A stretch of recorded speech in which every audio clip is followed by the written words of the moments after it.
మిత్రులారా అందరికీ నమస్తే.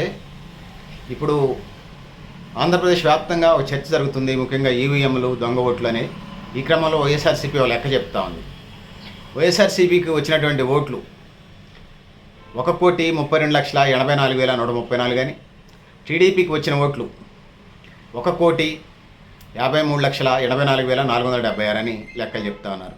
అంటే అదనంగా తెలుగుదేశం, బీజేపీ, జనసేన పార్టీలు కలిపి 49.54 అంటే 49,54,000 అదనంగా ఓట్లు వచ్చినట్టుగా మనకి లెక్కల ద్వారా తెలుస్తుంది. కూటమనండి, ఇంకొకటి అనండి. సో ఇది పరిస్థితి మిత్రులారా.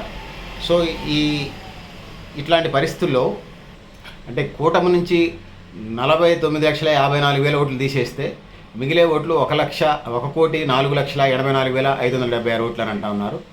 ఆ విధంగా చూసుకున్నప్పుడు వైఎస్ఆర్సీపీ 31 లక్షల ఓట్లు ఎక్కువ వచ్చినాయని లెక్కలు చెప్తా ఉంది.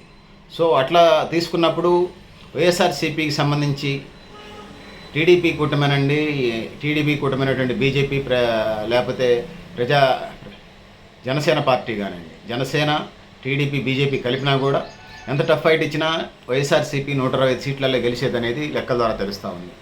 సో ఓవరాల్గా వాళ్ళు ఇంకా చెప్పేది ఏంటంటే, తెలుగుదేశం పార్టీకి వచ్చినటువంటి ఓట్లు అంటే వాస్తవంగా వచ్చినటువంటి ఓట్లు 1,04,84,576. మళ్ళీ ఒకసారి చెప్తాను, 2024 ఎన్నికలకు సంబంధించి, అసెంబ్లీ ఎన్నికలకు సంబంధించి, ఆంధ్రప్రదేశ్ సంబంధించి టీడీపీకి వచ్చిన ఓట్లు 1,04,84,576 వస్తే వైఎస్ఆర్సీపీకి 1,32,84,134 ఓట్లు వచ్చినట్టు చెప్తా ఉన్నారు. ఆ విధంగా చూసుకున్నప్పుడు వైఎస్ఆర్సీపీకి 31 లక్షల ఓట్లు ఎక్కువ వచ్చినాయని, సో అట్లా చూస్తే వైఎస్ఆర్సీపీ గెలిచినట్టు. కానీ సో ఎట్లా చేసినా కూడా 120 సీట్లకి తక్కువ వచ్చేది కాదని చెప్పేసి వైఎస్ఆర్సీపీ సోషల్ మీడియా వేదికగా, ప్రింట్ మీడియా, ఎలక్ట్రానిక్ మీడియా వేదికగా పెద్ద ఎత్తున క్యాంపెయిన్ చేస్తుంది. చూద్దాం ఎలక్షన్ కమిషన్ ఏం చేస్తుంది, ఏం చేయబోతుంది, సో భవిష్యత్ కార్యాచరణ ఏందనేది చూద్దాం.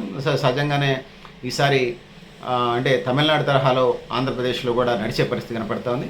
మొదటిసారి 2014లో తెలుగుదేశానికి ఇచ్చారు, 2019లో వైఎస్ఆర్సీపీకి ఇచ్చారు, మళ్ళీ 2024లో తెలుగుదేశం పార్టీకి అవకాశం ఇచ్చారు, మళ్ళీ 2029లో మళ్ళీ వైఎస్ఆర్సీపీకి ఇచ్చే, 2024లో తెలుగుదేశం పార్టీకి అవకాశం ఇస్తే మళ్ళీ 2029 ఎన్నికల్లో వైఎస్ఆర్సీపీకి ఇచ్చే అవకాశం అయితే పుష్కలంగా కనపడుతుంది. అంటే తమిళనాడు మోడల్లో ఒకసారి అటు ఒకసారి ఇటు ఇస్తూ ఉన్నటువంటి పరిస్థితి మనం కేరళ కూడా ఇట్లాంటి పరిస్థితులు చూస్తూ ఉన్నాం.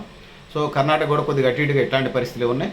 సో దక్షిణ భారతదేశం ఒకసారి అటు ఒకసారి ఇటు ఇస్తూ ఉన్నారు. ఎవరు ఒళ్ళు దగ్గర పెట్టుకొని పనిచేస్తారని చూద్దాం ఏం జరుగుతుందో, ఏం జరగబోతుందో. మిత్రులారా మీరు కూడా మీ అభిప్రాయాలు కామెంట్ బాక్స్ రాయని తెలియజేసుకుంటా ఉన్నాను.